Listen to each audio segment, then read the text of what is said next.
നമസ്കാരം. ഉച്ചവാർത്ത ആരംഭിക്കുന്നു. ആദ്യം പ്രധാന തലക്കെട്ടുകളിലേക്ക്.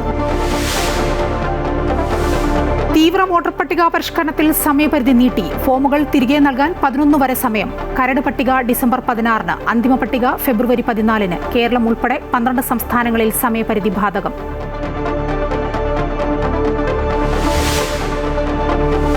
ലൈംഗിക പീഡനക്കേസിൽ രാഹുൽ മാങ്കൂട്ടത്തിനെതിരെ യുവതി നൽകിയ മൊഴിയിൽ ഗുരുതരമായ ആരോപണങ്ങൾ.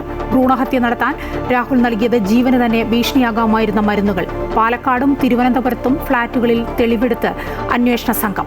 ഉദിച്ചുയരേണ്ട താരങ്ങൾ ഉദിച്ചുയരുമെന്നും അല്ലാത്തവർ അസ്തമിക്കുമെന്നും കെ മുരളീധരൻ. രാഹുലിനെ പുറത്താക്കാത്തത് കോൺഗ്രസിന്റെ രാഷ്ട്രീയ പാപ്പരത്തമെന്ന് മന്ത്രി വി ശിവൻകുട്ടി. ഗർഭം തെരഞ്ഞെടുപ്പ് വിഷയമല്ലെന്ന് സുരേഷ് ഗോപി.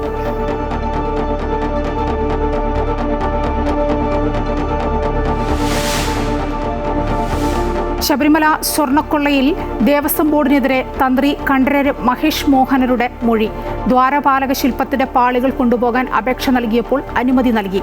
ഗോവർദ്ധനെയും പോറ്റിയെയും പരിചയമുണ്ടെന്നും ഗോവർദ്ധന്റെ ജ്വല്ലറിയിൽ പോയത് ഭക്തന്റെ ക്ഷണപ്രകാരമെന്നും തന്ത്രി.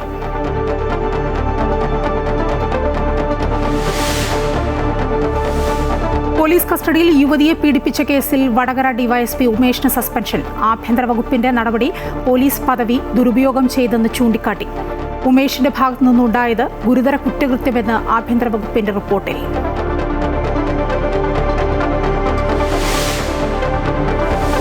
ഡിറ്റ്വ ചുഴലിക്കാറ്റിൽ തമിഴ്നാട്ടിലെ തീരദേശ മേഖലയിൽ കനത്ത മഴ. 3 മരണം. 2 ജില്ലകളിൽ റെഡ് അലർട്ട്. ചെന്നൈ ഉൾപ്പെടെ 7 ജില്ലകളിൽ ഓറഞ്ച് അലർട്ട്. നാഗപട്ടണത്തും മയിലാടുംതുറയിലും വ്യാപക കൃഷിനാശം.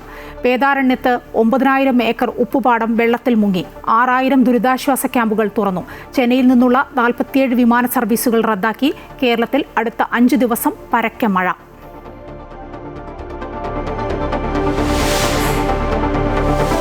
ഇന്ത്യ ദക്ഷിണാഫ്രിക്ക ആദ്യ ഏകദിനം അല്പസമയത്തിനകം റാഞ്ചിയിൽ. കെ.എൽ. രാഹുൽ നയിക്കുന്ന പരമ്പരയിൽ 3 മത്സരങ്ങൾ. ഇന്ത്യക്ക് എതിരെ ടെസ്റ്റ് പരമ്പര നേടിയ ആത്മവിശ്വാസത്തിൽ ദക്ഷിണാഫ്രിക്ക.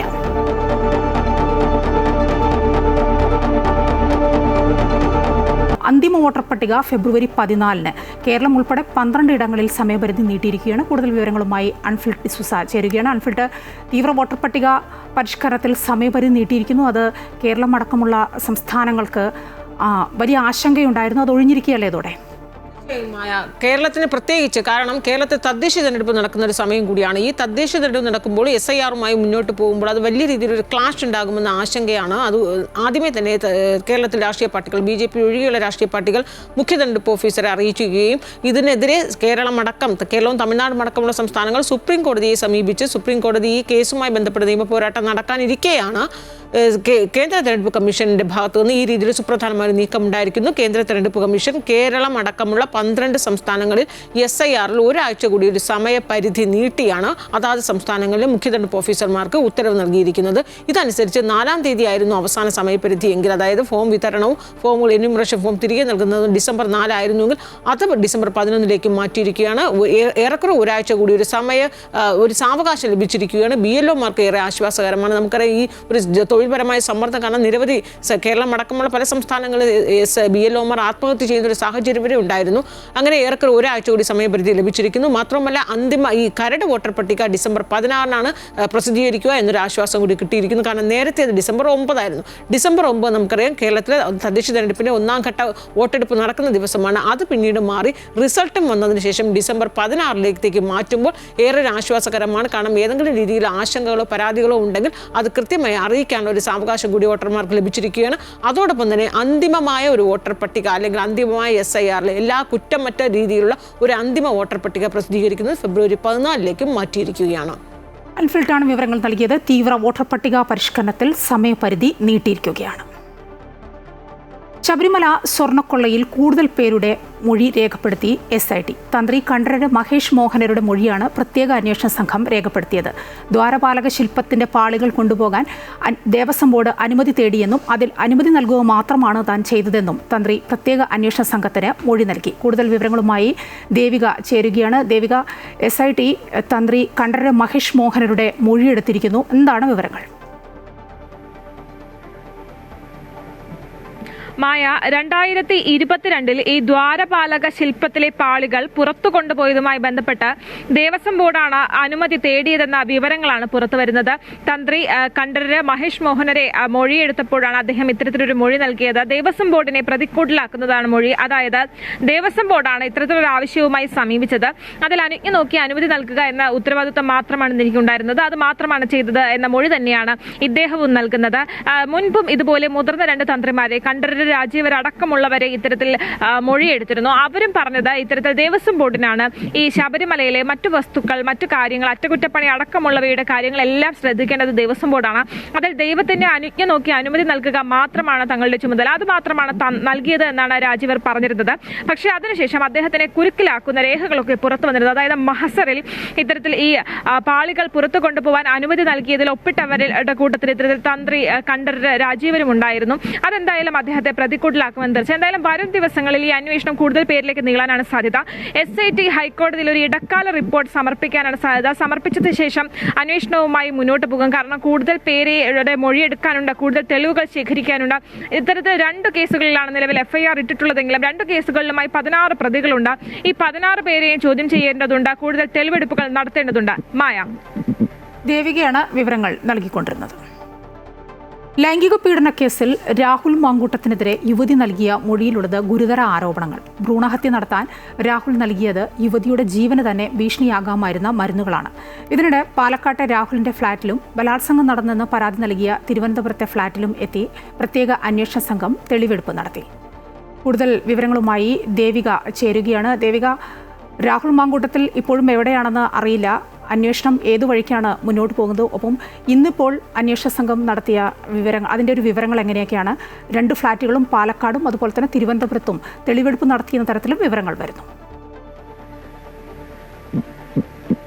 യുവതിയുടെ മൊഴിയുടെ കൂടുതൽ വിവരങ്ങൾ പുറത്തു വന്നപ്പോൾ വളരെ ഞെട്ടിക്കുന്ന ആരോപണങ്ങളാണ് ഇത്തരത്തിൽ രാഹുൽ മാങ്കൂട്ടത്തിനെതിരെ ഉയർന്നു വരുന്നത്. അതായത് ഗർഭചിത്രം നടത്താൻ വേണ്ടി മരുന്ന് കൊടുക്കുക, ആ മരുന്ന് ജീവന് തന്നെ ഹാനികരമാവുന്ന രീതിയിലുള്ള ഒരു രക്തസ്രാവത്തിലേക്ക് യുവതിയെ കൊണ്ടെത്തിക്കുക, അത്തരത്തിലുള്ള മൊഴിയുടെ വിശദാംശങ്ങൾ ഇന്നാണ് കൂടുതൽ പുറത്തു വന്നത്. അതിനുശേഷം ഈ രാഹുൽ മാങ്കൂട്ടത്തിനായിട്ടുള്ള തിരച്ചിൽ ഈ പോലീസിന്റെ ഭാഗത്തു നിന്നും വളരെ ഊർജിതമായി മുന്നോട്ട് പോകുന്നുണ്ട്.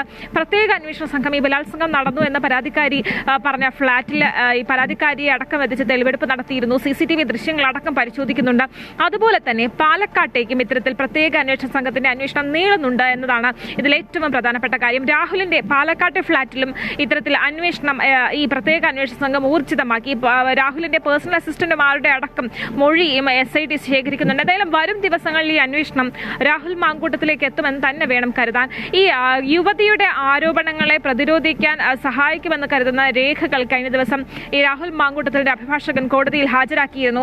അതായത് ഈ ഗർഭചിത്രം നടന്നു എന്ന് പറയുന്ന സമയത്ത് ഈ ഒരു യുവതിയുടെ ഭർത്താവുമായി പിരിഞ്ഞു താമസിക്കുകയായിരുന്നു എന്ന മൊഴിയാണ് ഈ യുവതി നൽകിയിരുന്നത്. എന്നാൽ അത് അങ്ങനെയല്ല എന്ന് തെളിയിക്കുന്ന ചിത്രങ്ങളടക്കമുള്ള തെളിവുകൾ ഈ പെൻഡ്രൈവുകളിലുണ്ട് എന്നാണ് അഭിഭാഷകൻ വ്യക്തമാക്കുന്നത്. നമുക്ക് വ്യക്തമാക്കുന്നത് മാത്രമല്ല, ഈ മരുന്ന്, ഈ ഗർഭചിത്രം നടത്താൻ വേണ്ടി നൽകിയ മരുന്ന് ഈ യുവതിയുടെ ആവശ്യപ്രകാരമാണ് നൽകിയതെന്ന ഓഡിയോ സന്ദേശം അടങ്ങുന്ന രേഖകൾ അടക്കം ഈ തെളിവുകളിലുണ്ടെന്നാണ് രാഹുൽ മാങ്കൂട്ടത്തിൽ അവകാശപ്പെടുന്നത്. എന്തായാലും ഇതിന്റെയൊക്കെ അടിസ്ഥാനത്തിൽ ഈ കൂടുതൽ അന്വേഷണം, ഈ രാഹുൽ മാങ്കൂട്ടത്തിനെ കുരുക്കിലാക്കാനുള്ള അന്വേഷണം, തെളിവുകൾ ശേഖരിക്കുകയാണ് പോലീസ്. മായ, ശരി, ദേവികയാണ് വിവരങ്ങൾ നൽകിയത്. ലൈംഗിക പീഡന കേസിൽ രാഹുൽ മാങ്കൂട്ടത്തിനെതിരെ യുവതി നൽകിയ മൊഴിയിലുള്ളത് ഗുരുതര ആരോപണങ്ങളാണ്. രാഹുൽ മാങ്കൂട്ടത്തിൽ വിഷയത്തിൽ ചോദ്യങ്ങൾക്ക് നേരെ ക്ഷുഭിതനായി പ്രതിപക്ഷ നേതാവ് VD സതീശൻ. രാഹുലിന് എതിരെ പരാതി നൽകിയ അതിജീവിതയ്ക്കെതിരെ കോൺഗ്രസ് സൈബർ ഹാൻഡിലുകളിലൂടെ നടക്കുന്ന ആക്രമണത്തെക്കുറിച്ച് ചോദിച്ചപ്പോഴാണ് പ്രതിപക്ഷ നേതാവ് ക്ഷുഭിതനായത്.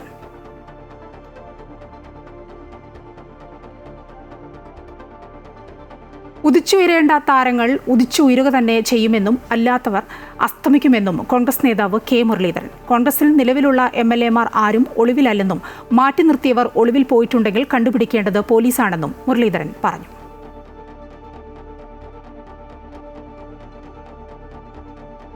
തെരഞ്ഞെടുപ്പുകൾ വരുമ്പോൾ ഓരോ വിവാദങ്ങൾ CPM ഉയർത്തിക്കൊണ്ടുവരുമെന്നും ജനകീയ വിഷയങ്ങളിൽ നിന്ന് ശ്രദ്ധ തിരിക്കാനാണ് ശ്രമമെന്നും ACC general secretary KC Venugopal.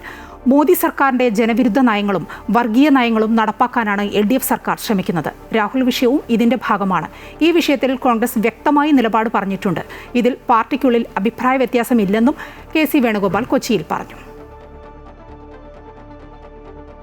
രാഹുലിനെ സംഘടനയിൽ നിന്ന് പുറത്താക്കാത്തത് കോൺഗ്രസിന്റെ രാഷ്ട്രീയ പാപ്പരത്വമാണെന്ന് മന്ത്രി വി ശിവൻകുട്ടി. അതിജീവിതയുടെ ഐഡന്റിറ്റി വെളിപ്പെടുത്തുന്ന രീതിയിൽ സൈബർ ആക്രമണം നടത്തുന്നത് അവരോട് ചെയ്യുന്ന കടുത്ത അനീതിയാണെന്നും ശിവൻകുട്ടി പറഞ്ഞു. രാഹുൽ മാങ്കൂട്ടത്തിൽ വിഷയത്തിൽ പ്രതികരണവുമായി സുരേഷ് ഗോപി. ഗർഭം തെരഞ്ഞെടുപ്പ് വിഷയമല്ലെന്ന് കേന്ദ്രമന്ത്രി സുരേഷ് ഗോപി. സ്വർണവും അറസ്റ്റും ഗർഭവും ഒന്നും തെരഞ്ഞെടുപ്പ് വിഷയമല്ല, വികസന വിഷയങ്ങളായിരിക്കും തെരഞ്ഞെടുപ്പിൽ BJP ഉയർത്തിക്കാട്ടുക എന്നും കേന്ദ്രമന്ത്രി തൃശൂരിൽ പറഞ്ഞു.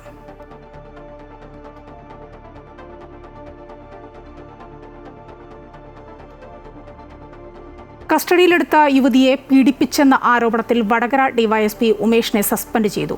വടക്കാഞ്ചേരി CA ആയിരുന്നപ്പോൾ കസ്റ്റഡിയിലെടുത്ത സ്ത്രീയെ കേസിൽ നിന്ന് ഒഴിവാക്കാമെന്ന് പറഞ്ഞ് പീഡിപ്പിച്ചു എന്നാണ് ആരോപണം. ഉമേഷിനെതിരെ നിയമ നടപടി സ്വീകരിക്കാൻ പാലക്കാട് SP സംസ്ഥാന പോലീസ് മേധാവിക്ക് റിപ്പോർട്ട് നൽകിയിരിക്കുന്നു. കൂടുതൽ വിവരങ്ങളുമായി അൺഫിൽഡ് ചേരുകയാണ്. അൺഫിൽഡ്, കസ്റ്റഡിയിലെടുത്ത യുവതിയെ പീഡിപ്പിച്ചു, അതാണല്ലോ വടകര ഡിവൈഎസ്പി ഉമേഷിനെതിരെയുള്ള ആരോപണം. ഏതായാലും ഇപ്പോൾ സസ്പെൻഡ് ചെയ്തിരിക്കുന്നു അല്ലേ?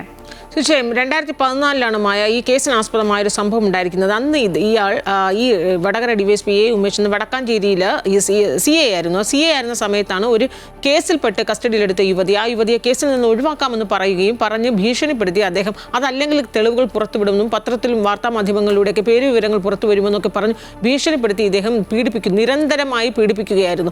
ഇത് പിന്നീട് അന്വേഷിക്കുകയും ഈ അന്വേഷണത്തിനൊടുവിലാണ് ഈ DYSP ആയിരിക്കുന്ന ഉമേഷിനെതിരെ തെളിവുണ്ടെന്ന് കണ്ടെത്തുകയും അദ്ദേഹം ഔദ്യോഗിക പദവി ദുരുപയോഗം ചെയ്തുവെന്നും ഗുരുതരമായ കുറ്റകൃത്യമാണ് നടത്തിയതെന്നുമൊക്കെ അന്വേഷണത്തിൽ കണ്ടെത്തുകയും പിന്നീട് പാലക്കാട് SP ഇതേ സംബന്ധിച്ച് റിപ്പോർട്ട് നൽകി ഇദ്ദേഹത്തിനെതിരെ നിയമ നടപടി സ്വീകരിക്കണമെന്ന് ആവശ്യപ്പെട്ട് സംസ്ഥാന പോലീസ് മേധാവിക്ക് റിപ്പോർട്ട് നൽകുകയും ചെയ്തിരുന്നു. പക്ഷേ ഇതിനൊക്കെ ഒരു കാരണമായത് ഇത് 2014 നടന്ന സംഭവമാണെങ്കിൽ 2 ആഴ്ച മുമ്പ് ഒരു SI മരിക്കുന്നു, ബിനി തോമസ് മരിക്കുമ്പോൾ ആത്മഹത്യാക്കുറിപ്പിൽ ഈ DYSP ഉമേഷിനെതിരെ ഗുരുതരമായ പരാമർശങ്ങൾ ഉണ്ടായിരുന്നു. ഇതേ കേസ് തന്നെയാണ് അതിലും പരാമർശിക്കുന്നത്. ഒരു കസ്റ്റഡിയിലെടുത്ത യുവതിയെ ഭീഷണിപ്പെടുത്തി പീഡിപ്പിച്ചു എന്നൊരു പരാമർശം അതിലുണ്ടായിരുന്നു. ഇതേക്കുറിച്ചാണ് പിന്നീട് കൂടുതൽ അന്വേഷണം നടത്തിയപ്പോഴാണ് അത് കൃത്യമായി തെളിവ് സഹിതം കണ്ടെത്തുകയും ചെയ്തു. പിന്നീട് ഇതേ യുവതി കഴിഞ്ഞ ദിവസം ജില്ലാ ക്രൈംബ്രാഞ്ച് ഓഫീസിലെത്തി കൃത്യമായി മൊഴി നൽകുകയും ഒക്കെ ചെയ്തിരുന്നു. ഇതിന്റെ അടിസ്ഥാനത്തിൽ ഈ അന്വേഷണ റിപ്പോർട്ട് പുറത്തു വന്നപ്പോൾ തന്നെ ഉമേഷ് അവധിയിൽ പോവുകയും ഒക്കെ ചെയ്തിരുന്നു. അത് വലിയ രീതിയിൽ വാർത്താ പ്രാധാന്യം നേടുകയൊക്കെ ചെയ്തിരുന്നു. പക്ഷേ ഇത്രയും ദിവസം കഴിഞ്ഞിട്ടും ഉമേഷിനെതിരെ എന്തുകൊണ്ട് ആഭ്യന്തര വകുപ്പ് നടപടി സ്വീകരിക്കുന്നില്ല എന്ന രീതിയിൽ വലിയ രീതിയിൽ വിമർശനമൊക്കെ നേരിട്ടു. ആ വിമർശനങ്ങൾ വലിയ ശക്തമാകുന്നതിനിടയിലാണ് ഇപ്പോൾ അല്പം മുമ്പാണ് ഈ ഉമേഷിനെ സസ്പെൻഡ് ചെയ്തുകൊണ്ടുള്ള ഉത്തരവ് ആഭ്യന്തര വകുപ്പ് പുറപ്പെടുവിച്ചിരിക്കുന്നത്. ശരി, കസ്റ്റഡിയിലെടുത്ത യുവതിയെ പീഡിപ്പിച്ചെന്ന ആരോപണത്തിൽ വടകര DYSP ഉമേഷിന് സസ്പെൻഷൻ. വിവരങ്ങൾ പങ്കുവയ്ക്കുകയായിരുന്നു അൺഫിൽഡ് ഡിസൂസ. മുനമ്പം നിവാസികളുടെ റവന്യൂ അവകാശങ്ങൾ പുനഃസ്ഥാപിക്കുന്നതിനായി മുനമ്പം ഭൂസംരക്ഷണ സമിതി നടത്തുവന്നിരുന്ന റിലേ നിരാഹാര സമരം ഇന്ന് അവസാനിക്കും.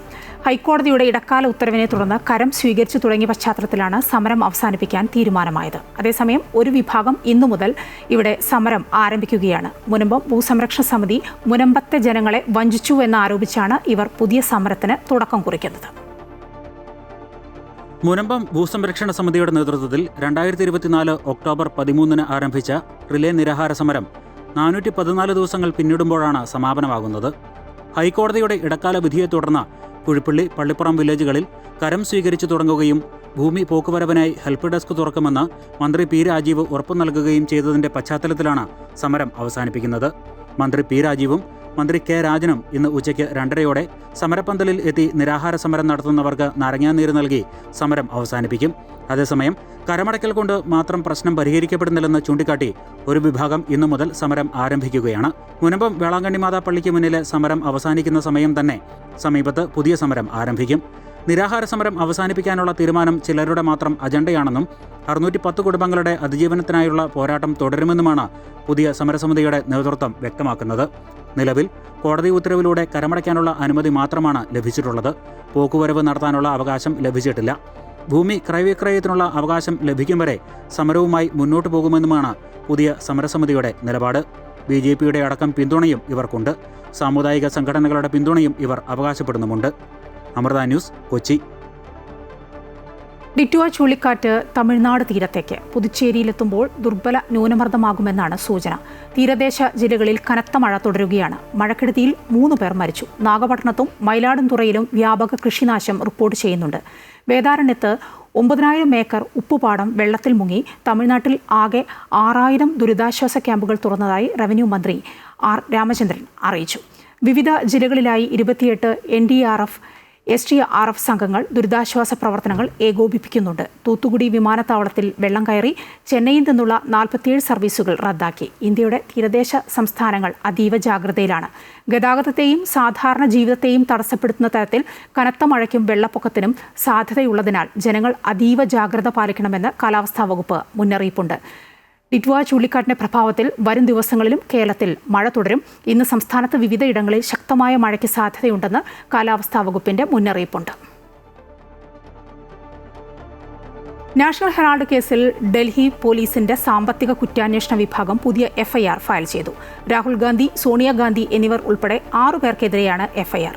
പാർലമെന്റ് സമ്മേളനത്തിന്റെ ശ്രദ്ധ തിരിക്കാനാണ് നീക്കമെന്ന് കോൺഗ്രസ് നേതൃത്വം പ്രതികരിച്ചു. അതേസമയം അഴിമതി കോൺഗ്രസിന്റെ DNA-യിൽ അടങ്ങിയിരിക്കുന്നുവെന്നാണ് BJPയുടെ വിമർശനം.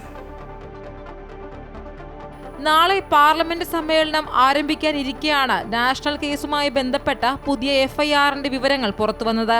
സാമ്പത്തിക ക്രമക്കേട് സംബന്ധിച്ച് എൻഫോഴ്സ്മെന്റ് ഡയറക്ടറേറ്റിന് ലഭിച്ച പരാതിയുടെ അടിസ്ഥാനത്തിൽ ഡൽഹി പോലീസിന്റെ സാമ്പത്തിക കുറ്റാന്വേഷണ വിഭാഗമാണ് FIR ഫയൽ ചെയ്തിരിക്കുന്നത്. രാഹുൽ ഗാന്ധി, സോണിയാഗാന്ധി, സാം പിത്രോഡ എന്നിവർ ഉൾപ്പെടെ 6 പേർക്കെതിരെയാണ് FIR. നാഷണൽ ഹെറാൾഡ് പത്രം പ്രസിദ്ധീകരിച്ച അസോസിയേറ്റ് ജേർണലുമായി ബന്ധപ്പെട്ട 2000 കോടി രൂപയുടെ ക്രമക്കേടിലാണ് FIR. സാമ്പത്തിക ഇടപാടിലെ ഗൂഢാലോചനയിൽ ഇവർക്ക് പങ്കുണ്ടെന്നാണ് അന്വേഷണ ഏജൻസികൾ പറയുന്നത്. കോൺഗ്രസ് നേതാക്കൾക്ക് പങ്കാളിത്തമുള്ള യങ് ഇന്ത്യ കമ്പനിയുടെ സാമ്പത്തിക ഇടപാടുകളാണ് കേസിന്റെ ആധാരം. ഷെൽ കമ്പനികളുടെ മറവിൽ സാമ്പത്തിക ക്രമക്കേട് നടത്തിയെന്നാരോപിച്ച് BJP MP സുബ്രഹ്മണ്യ സ്വാമിയാണ് EDക്ക് പരാതി നൽകിയത്. ഓഹരികളിൽ അധികവും കോൺഗ്രസ് നേതാക്കൾ കൈവശം വച്ചിരുന്നുവെന്നും വായ്പയ്ക്ക് പകരമായി അസോസിയേറ്റ് ജേർണലിന്റെ വസ്തുക്കൾ കൈവശപ്പെടുത്തിയെന്നുമാണ് അന്വേഷണ സംഘം ആരോപിക്കുന്നത്.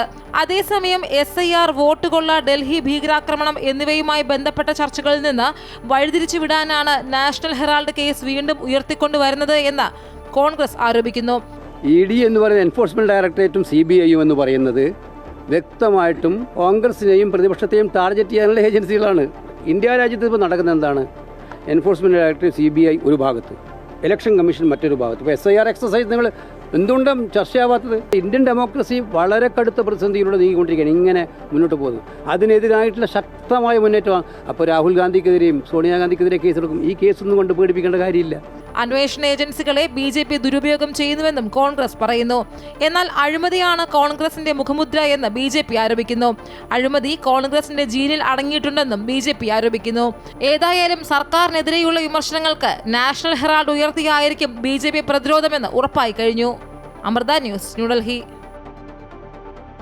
കർണാടകയിലെ മുഖ്യമന്ത്രി സ്ഥാനം സംബന്ധിച്ച് ഇനി കൂടുതൽ തർക്കങ്ങൾ ഉണ്ടാവില്ല.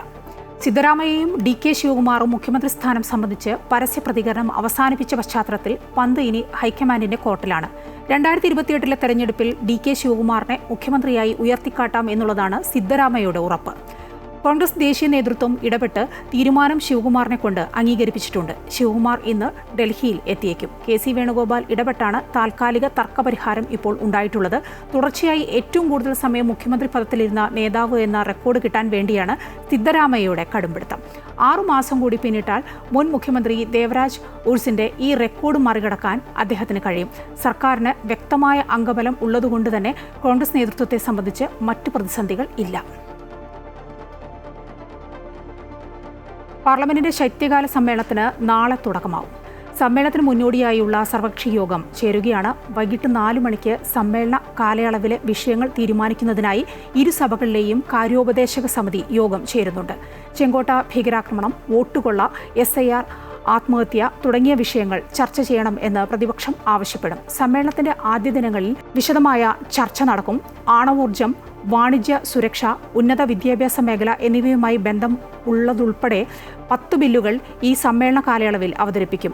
SIR, ഡൽഹിയിലെ വായുമലിനീകരണം തുടങ്ങി നിരവധി വിഷയങ്ങൾ സഭാ സമ്മേളനത്തിൽ ചർച്ചയാവും. തെരഞ്ഞെടുപ്പ് കമ്മീഷന് എതിരായ വിമർശനങ്ങളും പാർലമെന്റിൽ ഉയരും. പാർലമെന്റിൽ സ്വീകരിക്കേണ്ട നിലപാടുകൾ ചർച്ച ചെയ്യാൻ കോൺഗ്രസ് നേതൃയോഗവും ഇന്ന് നടക്കും. തിങ്കളാഴ്ച മുതൽ ഡിസംബർ 19 വരെയാണ് സമ്മേളനം. കാർഷിക രംഗത്തും ശാസ്ത്ര സാങ്കേതിക രംഗത്തും ലോകത്തിന് തന്നെ മാതൃകയാകാൻ ഇന്ത്യക്ക് കഴിയുന്നുവെന്ന് പ്രധാനമന്ത്രി നരേന്ദ്രമോദി. പ്രതിമാസ റേഡിയോ പരിപാടിയായ മൻ കി ബാത്തിന്റെ 128ാം ഭാഗത്തിൽ സംസാരിക്കുകയായിരുന്നു മോദി. ഭക്ഷ്യധാന്യ ഉൽപ്പാദന രംഗത്ത് മികച്ച നേട്ടമാണ് കഴിഞ്ഞ 10 വർഷമായി രാജ്യം കൈവരിച്ചത്. കോമൺവെൽത്ത് ഗെയിംസ് നടത്താൻ രാജ്യത്തെ തിരഞ്ഞെടുത്തു. ഇത് രാജ്യത്തിൻ്റെയും ജനങ്ങളുടെയും വലിയ നേട്ടമാണ്. കായിക രംഗത്ത് മികച്ച നേട്ടമാണ് രാജ്യം സ്വന്തമാക്കിക്കൊണ്ടിരിക്കുന്നത്. പുതിയ കായിക സംസ്കാരം നമുക്ക് മുന്നിൽ ഉയർന്നു വന്നിട്ടുണ്ടെന്നും അദ്ദേഹം പറഞ്ഞു. ഭരണഘടനാ ദിനം ആചരിച്ചതും രാമക്ഷേത്രത്തിലെ ധ്വജാരോഹണവും വന്ദേ മാതരത്തിൻ്റെ 150ാം വാർഷികവും പ്രധാനമന്ത്രി മൻ കി ബാത്തിൽ സൂചിപ്പിച്ചു. ശബരിമലയിൽ നിന്ന് തിരക്കില്ലാത്ത ദിവസം. അവധി ദിവസമായിട്ടും 1 മണിവരെ 25,000-ലധികം ഭക്തർ മാത്രമാണ് ദർശനം നടത്തിയത്. മണ്ഡലപൂജയ്ക്ക് നടന്നു വരുന്നതിന് ശേഷം ഇത് ആദ്യമായാണ് ഇത്രയും കുറവ് ഭക്തർ സന്നിധാനത്തേക്ക് എത്തുന്നത്. രജികുമാറിന്റെ റിപ്പോർട്ടിലേക്ക്. ശബരിമലയിൽ ഏറ്റവും തിരക്ക് കുറഞ്ഞ ദിവസമാണ് ഇന്ന് എന്ന് വേണമെങ്കിൽ പറയാൻ കഴിയും. ഇന്നലത്തെ ബാക്കിയായി ഇന്നലെ ഏകദേശം 76,151 അയ്യപ്പ ഭക്തർ മാത്രമാണ് ദർശനം നടത്തിയത്. അത് 24 മണിക്കൂറത്തെ കണക്കാണ്. എന്നാൽ അതിനുശേഷം ഇന്നിപ്പോൾ രാവിലെ മുതൽ അയ്യപ്പ ഭക്തരുടെ യാതൊരു തിരക്കുമില്ലാതെ സുഗമമായി ദർശനം നടത്താൻ കഴിയുന്നു. ഇത് 18-ാം പടിക്ക് താഴെ നിന്നുള്ള കാഴ്ചകളാണ് ഇപ്പോൾ നമ്മൾ കാണുന്നത്. സാധാരണ നിലയിൽ ഇവിടെ മുഴുവൻ നിറഞ്ഞ അയ്യപ്പ ഭക്തർ നിൽക്കുന്ന ഒരു കാഴ്ചയാണ് നമ്മൾ കണ്ടുകൊണ്ടിരുന്നത്. എന്നാൽ ഇപ്പോൾ വരുന്ന അയ്യപ്പ ഭക്തർക്ക് സുഗമമായി കടന്നു വന്ന് 18-ാം പടി ചവിട്ടി നേരെ അയ്യപ്പൻ്റെ നടയിലേക്ക് പോയി തൊഴുതു പോകാനുള്ള ഒരു സാഹചര്യമാണുള്ളത്. ഫ്ലൈ ഓവർ പോലും കയറാതെ തിരികെ പോകാനുള്ള അല്ലെങ്കിൽ തൊഴുതു പോകാനുള്ള ഒരു സാഹചര്യം ഇന്നത്തെ ദിവസം അയ്യപ്പ ഭക്തർക്ക് അതൊരു അസുലഭ നിമിഷമായി തന്നെ വേണമെങ്കിൽ പറയാൻ കഴിയും. കാരണം കഴിഞ്ഞ ദിവസങ്ങളിലെയൊക്കെ തിക്കും തിരക്കും നമ്മൾ കണ്ടിരുന്നതാണ്. ഞായറാഴ്ചയാണ്, ശനിയും ഞായറും വലിയ ഉണ്ടാകുമെന്ന ഒരു പ്രതീക്ഷയാണ് ദേവസ്വം ബോർഡ് പോലും വെച്ചു പുലർത്തിയിരുന്നത്. എന്നാൽ അത്തരത്തിൽ അതിനൊക്കെ വ്യത്യസ്തമായിക്കൊണ്ട് ഇന്ന് തിരക്ക് കുറഞ്ഞ ഒരു ദിവസം, ഏറ്റവും തിരക്ക് കുറഞ്ഞ ഒരു ദിവസത്തിലേക്ക് പോകുന്നു എന്ന് വേണമെങ്കിൽ പറയാൻ കഴിയും. ഒരു പക്ഷേ രജിത്താണ് സന്നിധാനത്ത് നിന്ന് വിവരങ്ങൾ നൽകിക്കൊണ്ടിരുന്നത്. മറ്റു വാർത്തയിലേക്ക്. കൊയിലാണ്ടി MLA കാനത്തിൽ ജമീലയുടെ സംസ്കാരം മറ്റന്നാൾ നടക്കും. വിദേശത്തുള്ള മകൻ എത്തിയ ശേഷം വൈകിട്ടോടെ അത്തോളി കുനിയിൽക്കടവ് ജുമാ മസ്ജിദിലാണ് ഖബറടക്കം നടക്കുക. മറ്റന്നാൾ CPM കോഴിക്കോട് ജില്ലാ കമ്മിറ്റി ഓഫീസിലും കൊയിലാണ്ടി കമ്മ്യൂണിറ്റി ഹാളിലും ശേഷം വീട്ടിലും പൊതുദർശനം ഉണ്ടാവും. അർബുദത്തെ തുടർന്ന് കോഴിക്കോട് സ്വകാര്യ ആശുപത്രിയിൽ ചികിത്സയിലിരിക്കുകയായിരുന്നു അന്ത്യം.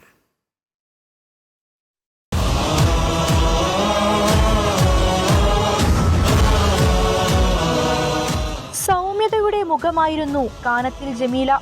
മലബാറിലെ സാധാരണ മുസ്ലിം കുടുംബത്തിൽ നിന്നും ഉയർന്നു വന്ന ഇടതുപക്ഷത്തിന്റെ കരുത്തയായ ജനങ്ങൾക്കിടയിൽ ഇറങ്ങി പ്രവർത്തിച്ച നേതാവ്.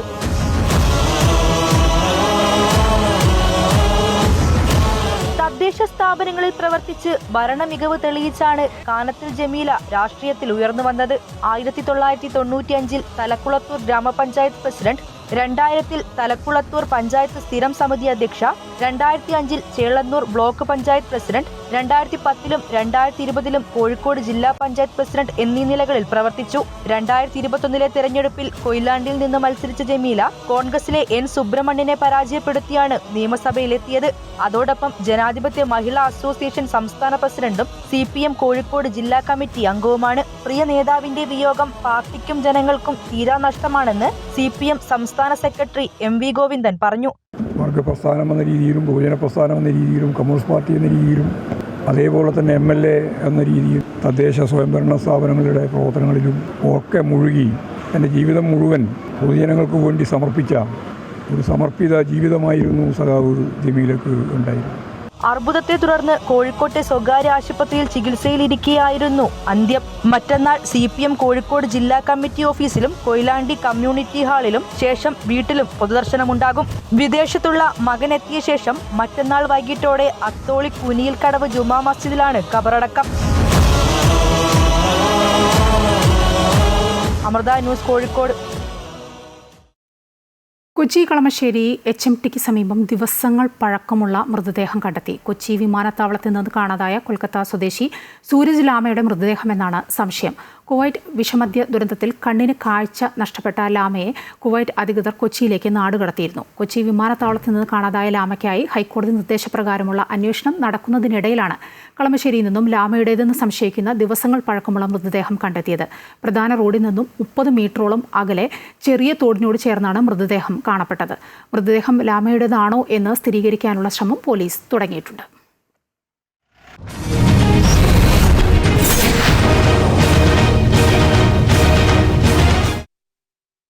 തദ്ദേശ തെരഞ്ഞെടുപ്പിൽ കോൺഗ്രസിന് അനുകൂലമായ സാഹചര്യമാണ് ഉള്ളതെന്ന് മുതിർന്ന കോൺഗ്രസ് നേതാവ് K. മുരളീധരൻ. സെമി ഫൈനൽ വിജയം ഫൈനലിന് ശക്തി കൂട്ടും. തിരുവനന്തപുരം കോർപ്പറേഷനിൽ 55 വാർഡുകൾ പിടിച്ച് അധികാരത്തിൽ UDF വരും. കവടിയാറും ശാസ്തമംഗലവും പേട്ടയും ഉൾപ്പെടെ കോൺഗ്രസ് ജയിക്കും.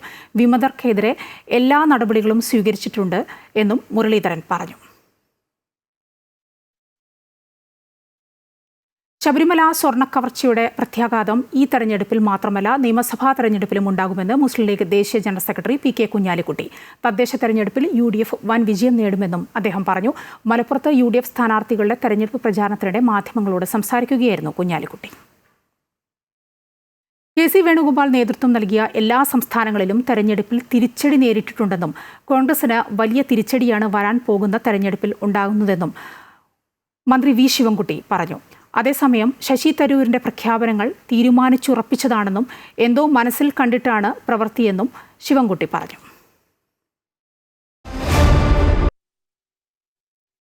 ഇന്ത്യ ദക്ഷിണാഫ്രിക്ക ഏകദിന പരമ്പരയിൽ ഇന്ത്യക്ക് ബാറ്റിംഗ്.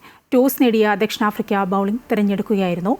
3 മത്സരങ്ങളാണ് പരമ്പരയിൽ ഉള്ളത്. പരിക്കേറ്റ ശുഭ്മാൻ ഗില്ലിന്റെ അഭാവത്തിൽ KL രാഹുലാണ് ക്യാപ്റ്റൻ. മുതിർന്ന താരങ്ങളായ രോഹിത് ശർമ്മയും വിരാട് കോഹ്ലിയും ടീമിന്റെ ഭാഗമാണ്. ഗില്ലിന് പകരം ഓപ്പണിംഗിൽ രോഹിത്തിന്റെ പങ്കാളിയായി യശസ്വി ജയ്സ്വാൾ കളിക്കും.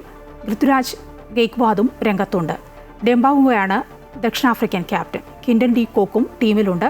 2ാം മത്സരം ഡിസംബർ 3-നും 3ാമത്തേത് 6-നുമാണ് നടക്കുക.